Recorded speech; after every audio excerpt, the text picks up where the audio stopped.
सोनपुर के जंगल में एक भूतिया टूनी चिड़िया की आत्मा रहती थी। वो रोज पक्षियों का मांस खाने की आदी थी। वहीं दूसरी तरफ जंगल के पास वाले गांव में टुनटुनी नाम की अनाथ और गरीब चिड़िया रहती थी। एक भयंकर बीमारी के चलते उसके माता पिता की मौत हो गई थी। अब तो मेरा इस दुनिया में कोई नहीं है। मुझे अपनी गुजर बसर के लिए कुछ काम करना होगा। फिर अगले दिन टुनटुनी जंगल से फल तोड़कर बेचना शुरू कर देती है। लेकिन तभी एक दिन भूतिया टूनी चिड़िया की आत्मा की नजर उस पर पड़ती है। टुनटुनी को देखकर वो बहुत खुश हो जाती है और अपनी शक्ति से टुनटुनी को अपने वश में कर लेती है। सुनो चिड़िया, आज से तुम मेरी गुलाम हो। अब तुम वही करोगी जो मैं तुमसे करने के लिए कहूँगी। हाँ, क्यों नहीं, मैं आपकी हर बात मानूंगी। कहिए मुझे क्या करना है। भूतिया टूनी चिड़िया की आत्मा टुनटुनी को अपनी गुफा में ले जाती है और उसके बाद वहाँ बहुत सारे फलों को मिलाकर उनसे एक भूतिया जैम तैयार करती है। ये भूतिया फ्रूट जैम है। कल से तुम मेरे साथ इसे बेचने चलोगी। फिर अगले दिन भूतिया टूनी चिड़िया की आत्मा अपना रूप बदल लेती है। उसके बाद 2 टोकरी में बहुत सारे भूतिया जैम के डिब्बे रख लेती है। वो एक टोकरी टुनटुनी के सर पर और एक टोकरी अपने सर पर रखकर वहाँ से गांव की ओर चल देती है। सुनो, अब हम गांव पहुँच गए हैं। अब तुम सामने वाले घर में जाकर जैम ले लो। बढ़िया बढ़िया स्वादिष्ट फलों से बना जैम ले लो। ऐसा कहकर आवाज लगाना। तब तक मैं दूसरी जगह जाकर जैम बेच कर आती हूँ। उसके बाद टुनटुनी गांव में जाकर आवाज लगाने लगती है। जैम ले लो, जैम ले लो। बढ़िया स्वादिष्ट फलों से बना हुआ जैम ले लो। अरे, ये जैम बेचने वाली चिड़िया तो बहुत ही खूबसूरत है। इसके हाथों से बना जैम भी उतना ही स्वादिष्ट होगा। इस तरह टुनटुनी की खूबसूरती के चलते हरी तोता उससे जैम खरीद लेता है।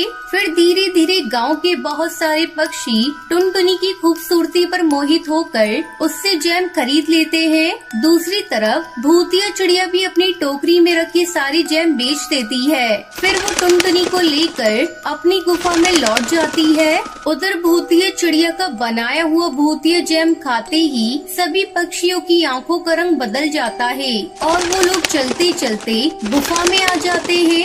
अरे वाह, मेरी भूतिया जैम ने कमाल कर दिया। इतने सारे पक्षी खुद ब खुद मेरा शिकार बनकर यहाँ चले आए। उसके बाद भूतिया टूनी चिड़िया की आत्मा उन सभी पक्षियों को मारकर उनकी आंख बाहर निकालकर फ्रिज में रख देती है। अब 1 हफ्ते तक मैं रोज मजे से इन पक्षियों का खून पी सकती हूँ।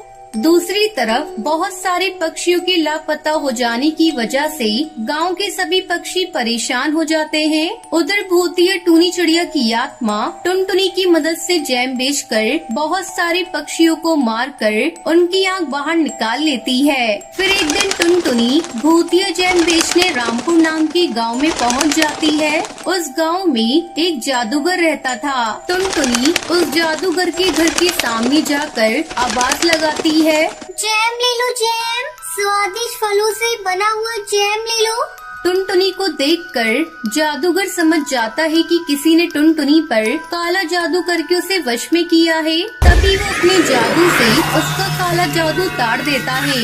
आपका बहुत बहुत शुक्रिया जादूगर। भूतिया टूनी चिड़िया की आत्मा ने धोखे से मुझे अपने वश में कर रखा था। वो एक बहुत ही बुरी भूतिया चिड़िया की आत्मा है। वो पक्षियों को मारकर उनकी आँख निकाल कर खाती है। तुम फिक्र मत करो बेटी, अब उस भूतिया चिड़िया की आत्मा का अंतिम समय आ गया है। जादूगर कालू कौआ उसी वक्त टुनटुनी को लेकर भूतिया चिड़िया की गुफा में पहुंच जाता है और वहां मौजूद जिंदा पक्षियों को आजाद कर देता है। अरे, तू कौन है और तेरी हिम्मत कैसे हुई बिना मेरी इजाजत के इस गुफा में दाखिल होने की? मैं तुझे सबक सिखाकर मासूम पक्षियों की जिंदगी बचाने आया हूँ। इतना कहकर वो भूतिया टूनी चिड़िया की आत्मा को एक बिल्ली बनाकर उसे पिंजरे में कैद कर देता है। अब ये भूतिया चिड़िया की आत्मा इसी तरह जिंदगी भर बिल्ली बनी रहेगी। इसकी यही सजा है। टुनटुनी, तुम मेरे साथ मेरे घर चलो। आज से मैं तुम्हारी परवरिश करूँगा। तुम मुझे अपना भाई समझो। ये सुनकर टुनटुनी खुश हो जाती है। इस तरह टुनटुनी की जिंदगी पूरी तरह बदल जाती है और वो खुशी खुशी जादूगर के साथ रहने लगती है।